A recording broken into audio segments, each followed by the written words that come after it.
Hello' বন্ধুসকল, কাইলৈ আমাৰ ভাৰতবৰ্ষৰ বাবে এটি গৌৰৱৰ দিন। সেইটো হৈছে ৰাম মন্দিৰ প্ৰাণ প্ৰতিষ্ঠাৰ দিন। গতিকে অহাকালৈ অৰ্থাৎ জানুৱাৰীৰ 22 তাৰিখে ৰাম মন্দিৰ প্ৰাণ প্ৰতিষ্ঠাৰ বাবে মুখ্যমন্ত্ৰী হিমন্ত ছাৰে অসমৰ ৰাইজক কেইটামান নিয়ম পালনৰ বাবে অনুৰোধ জনায়। মই দেখা পাই অত্যন্ত সন্তুষ্ট যে অসমত এই স্বচ্ছতাৰ অভিযান খালি মন্দিৰ বা নামঘৰতে আবদ্ধ নাথাকি বহুতো মছজিদ আৰু বহুতো গীৰ্জাঘৰতো এই স্বচ্ছতাৰ অভিযান পালন কৰা হৈছে। আৰু বহুত ক্ষেত্ৰত আমাৰ বিধায়কসকলেও সকলো ধৰ্মৰ উপাসনাস্থলী স্বচ্ছতা অভিযানত অংশগ্ৰহণ কৰিছে।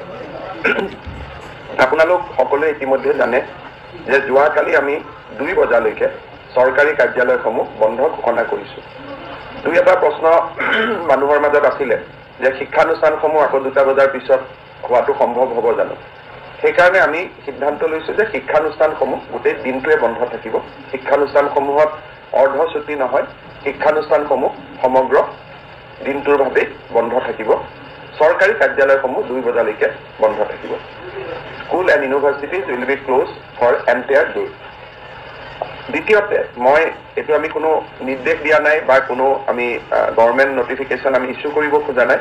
তথাপিতো মই আমাৰ ব্যৱসায়িক প্ৰতিষ্ঠানসমূহকো আহ্বান জনাম যে যিটো মুহূৰ্তত ৰামলালাৰ প্ৰাণ প্ৰতিষ্ঠা হৈ থাকিব সেই মুহূৰ্তখিনিত দোকান পোহাৰো যদি আমি বন্ধ কৰিব পাৰোঁ তেতিয়াহ'লে তাৰ কৰ্মচাৰীসকলেও ৰামলালা মন্দিৰৰ প্ৰাণ প্ৰতিষ্ঠা 100 বছৰৰ পিছত এনেকুৱা এটা দিন এদিনেই আহে, না ভূত না ভৱিষ্যত। সেইকাৰণে মই অসমৰ ব্যৱসায়ীসকলকো অনুৰোধ কৰিম যে আপোনালোকে যদি পাৰে তেতিয়াহ'লে অন্তত আগবেলা যিটো মুহূৰ্তত প্ৰাণ প্ৰতিষ্ঠা হ'ব 2 ঘণ্টা বা 3 ঘণ্টা সময়, সেইখিনি সময় যদি আপোনালোকে দোকান প্ৰতিষ্ঠান বন্ধ কৰে তেতিয়াহ'লে আমাৰ দোকান বা ব্যক্তিগত প্ৰতিষ্ঠানত কাম কৰা কৰ্মচাৰীসকলেও এই অনুষ্ঠানটো চাব পাৰিব। কাৰণ মোক বহুত এইকেইদিন হোৱাটছআপ দি আছে যে চৰকাৰী কৰ্মচাৰীয়েতো চাব পাৰিব, আমি চাব নোৱাৰিম বুলি।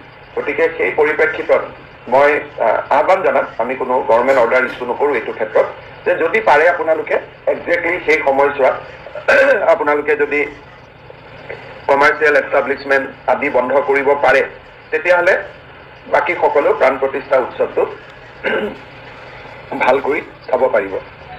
অসমবাসী ৰাইজলৈ মোৰ এটা আবেদন আছে যে প্ৰধানমন্ত্ৰী নৰেন্দ্ৰ মোদী ডাঙৰীয়াই অহাকালি আমাৰ ঘৰসমূহত বা প্ৰতিটো পৰিয়ালকে নিজৰ ঘৰৰ সন্মুখত একোটাকৈ চাকি জ্বলাবৰ বাবে বা দিৱা জ্বলাবৰ বাবে আহ্বান জনাইছে। অসমত যাতে এই কাৰ্যসূচীটো সম্পূৰ্ণ সফল হয় তাৰ বাবে মই আমাৰ অসমবাসী ৰাইজক নিজৰ ঘৰৰ সন্মুখত এটা মাটি চাকিয়ে হওক বা নিজৰ ঘৰৰ সন্মুখত কিবা লাইটিঙে কৰোঁ, অলপ পোহৰৰ যিটো আমি উৎসৱ বুলি কওঁ, ঠিক দেৱালী বুলিও মই কোৱা নাই, কাৰণ ইয়াত এটা আধ্যাত্মিকতাৰ ভাৱ এটা থাকিব আৰু আমি অবতৰীয়া দেৱালীও কৰিব খোজা নাই, কিন্তু অলপমান আলোকৰ ব্যৱস্থা কৰিলে, যে কোনোবাই যদি পাৰে ঘৰৰ সন্মুখত লিচু লাইটে লগালে, কোনোবাই পৰা নাই মাটিৰ চাকি এটা জ্বলালে, ঘিউৰ চাকি এটা জ্বলালে, ঘৰৰ সন্মুখত সন্ধিয়া চাকি এগছি জ্বলাবৰ বাবে মই আহ্বান জনাম।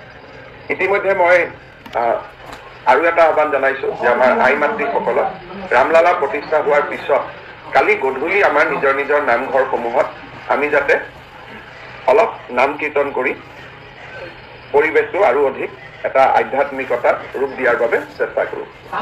মুঠতে 4টা অনুৰোধ যে চৰকাৰী কাৰ্যালয় 2টা বজাত খুলিব, গোটেই দিনটো বন্ধ থাকিব। শিক্ষানুষ্ঠান, বিশ্ববিদ্যালয়, ব্যক্তিগত শিক্ষানুষ্ঠান যিমান আছে সকলোৱে কালি দিনটোত সকলো বন্ধ থাকিব লাগে, কিন্তু ব্যক্তিগত শিক্ষানুষ্ঠানক মই অনুৰোধ কৰিম চৰকাৰী শিক্ষানুষ্ঠান বন্ধ থাকিব। ব্যক্তিগত শিক্ষানুষ্ঠানেই হওক বা ব্যক্তিগত দোকান পোহাৰ বা আন ব্যৱসায়িক প্ৰতিষ্ঠানসমূহ অন্তত ৰামলালাৰ মূৰ্তি প্ৰাণ প্ৰতিষ্ঠা কৰাৰ সময়ছোৱাত তেখেতসকলে যদি নিজৰ কমাৰ্চিয়েল এষ্টাব্লিছমেণ্ট বন্ধ কৰি ৰাখে সেইটো অত্যন্ত আদৰণীয় হ'ব। তাৰ কৰ্মচাৰীসকলে অনুষ্ঠানটোত ভাগ ল'ব পাৰিব। সন্ধিয়া নিজৰ নিজৰ ঘৰত প্ৰদীপ জ্বলাব, ভাল কৰি লাইটিং কৰিব